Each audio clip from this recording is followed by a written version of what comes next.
Olá! Nesta unidade vamos falar de razão e proporção, mas antes abordaremos os números. Você já está familiarizado no seu dia a dia com o uso de informações numéricas. Normalmente, as primeiras experiências com números partem de situações de contagem e medida. Por exemplo, quando desejamos saber quantos brinquedos possuímos, nossa idade ou quando desejamos saber nossa altura.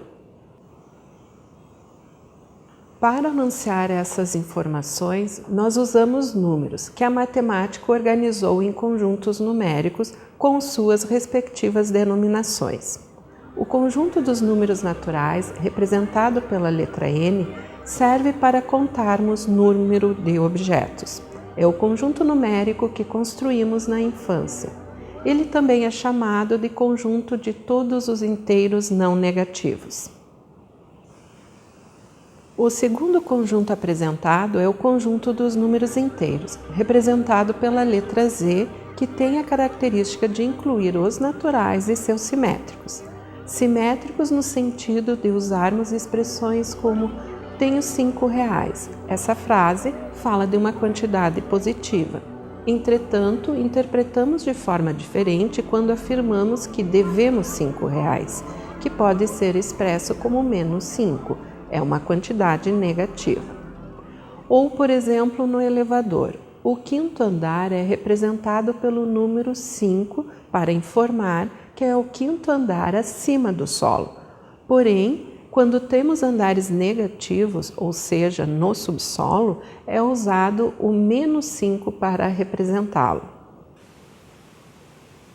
Já o terceiro conjunto, chamado de conjunto dos números racionais, é representado pela letra Q e está associado aos números obtidos por divisão, ou seja, são números da forma P dividido por Q, onde P é um número inteiro e Q é um número natural diferente de zero.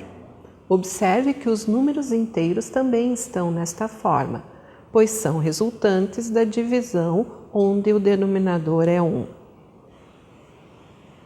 O último conjunto dessa relação é chamado de conjunto dos números reais. Ele é formado por todos os números racionais, ou seja, todos os números que são descritos por uma divisão, e os irracionais que não podem ser representados por uma divisão. Nosso interesse em falar nos conjuntos numéricos é destacar como se apresentam os números racionais no nosso dia a dia. E quando fazemos uma comparação entre dois números de forma a estabelecer uma relação entre eles, podemos chamar de razão entre dois números.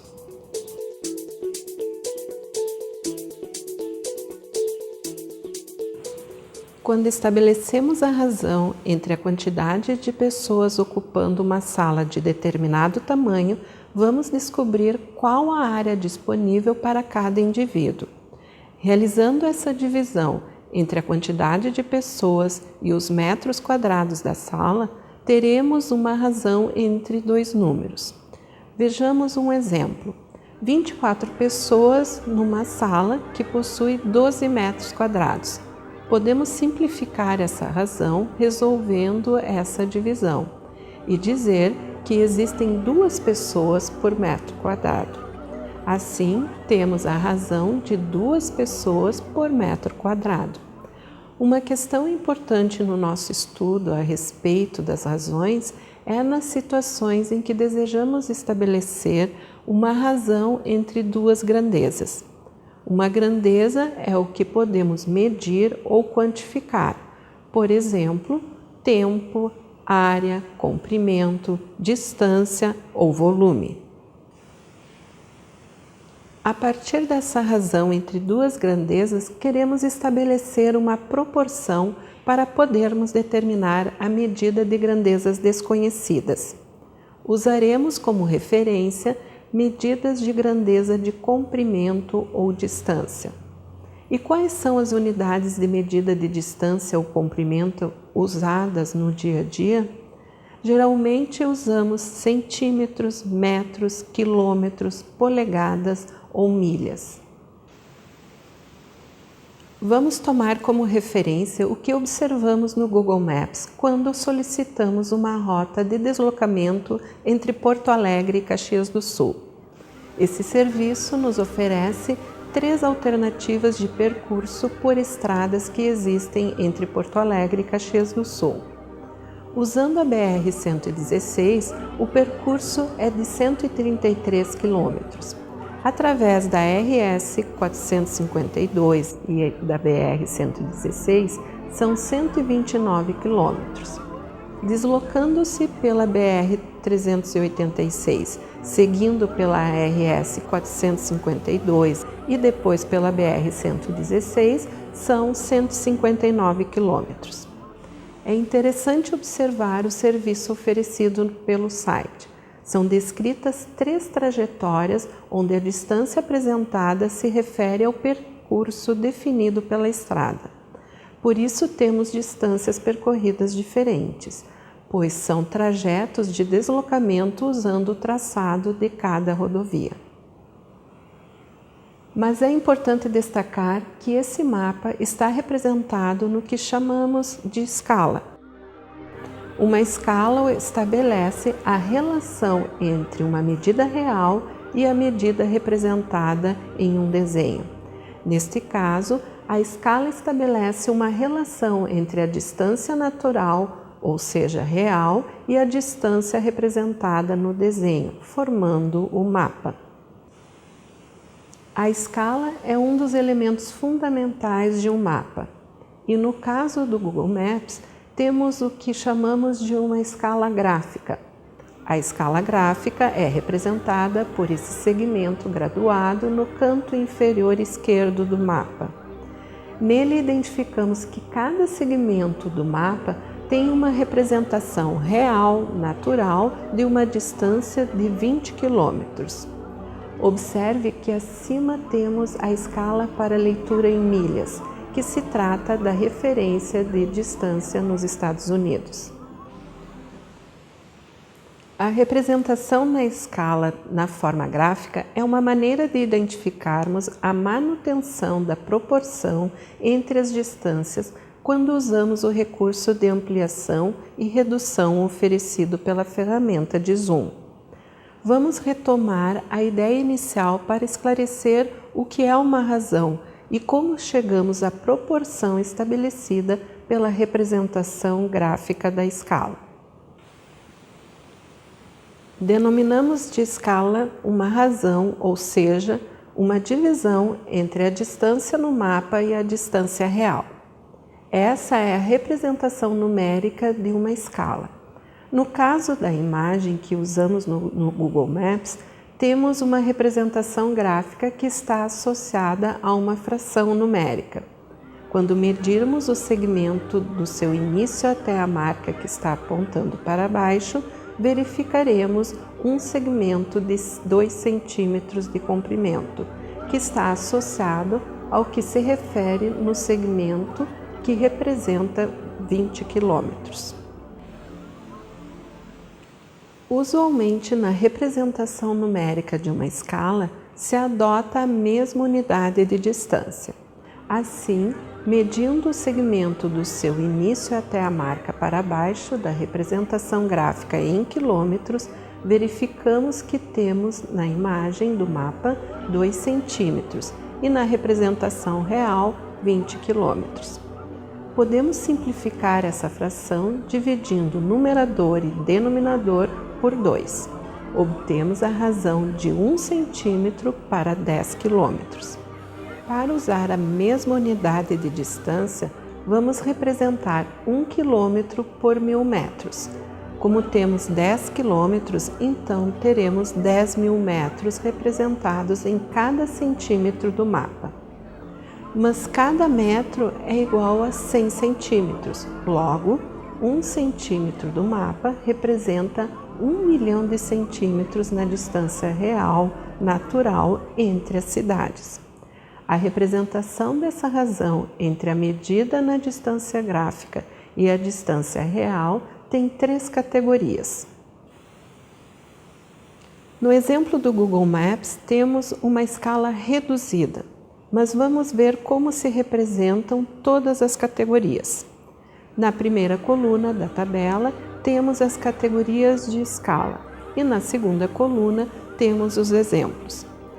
Na frente dessa representação, usualmente se escreve a abreviatura ESC para escala.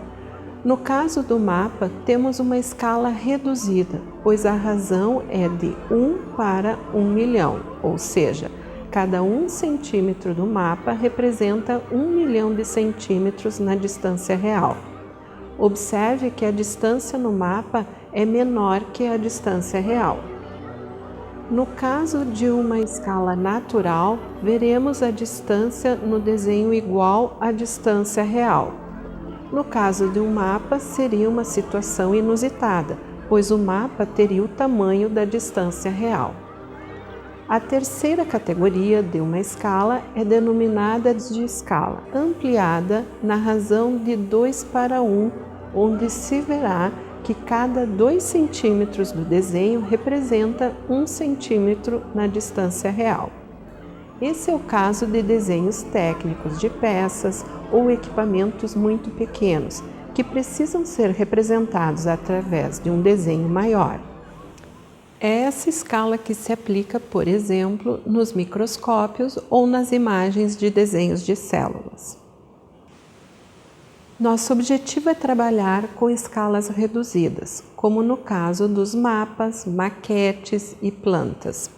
A representação geométrica de escala serve para termos uma ideia da representação real de distância quando visualizamos um mapa ou uma planta.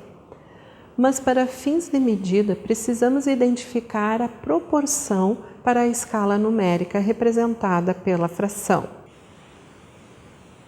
Por exemplo, se a partir desse mapa desejarmos estabelecer as cidades que estão a 50 quilômetros de Caxias, precisamos identificar qual a representação de 50 quilômetros no mapa.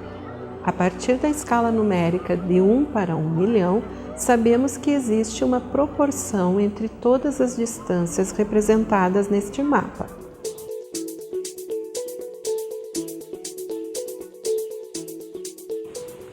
Podemos estabelecer a igualdade entre a razão da escala e a razão entre a distância no mapa e a distância real. Essa igualdade é chamada de proporção. No caso, para determinarmos uma cidade que está distante 50 km de Caxias, devemos estabelecer que o resultado da distância no mapa dividido pela distância real de 50 km deve ser igual à distância de 1 centímetro para 10 km. As proporções têm uma propriedade muito importante que diz que a multiplicação dos meios é igual à multiplicação dos extremos das razões. Então, o resultado de 50 km multiplicado por 1 centímetro é igual ao resultado da distância no mapa multiplicado por 10 km. Isolando a informação que nos interessa, que é a distância no mapa, teremos a seguinte equação: 50 km vezes 1 centímetro dividido por 10 km. Realizando esse cálculo, verificamos que os 50 km representam no mapa a distância de 5 centímetros sobre o mapa, a partir de Caxias do Sul. Agora, vamos ver como representar essa informação no mapa. A partir do resultado obtido de que 50 km de distância real representa neste mapa 5 centímetros, vamos representar essa região construindo uma circunferência de centro na cidade de Caxias do Sul e raio de 5 centímetros. As cidades que ficam sobre a linha que define o contorno desse círculo são aquelas que estão à distância de 50 quilômetros do centro da circunferência, que no caso é a posição ocupada pela cidade de Caxias do Sul. Com esse exemplo, destacamos a importância das razões na sua área de estudo. Continue explorando essas relações nos demais conteúdos dessa unidade.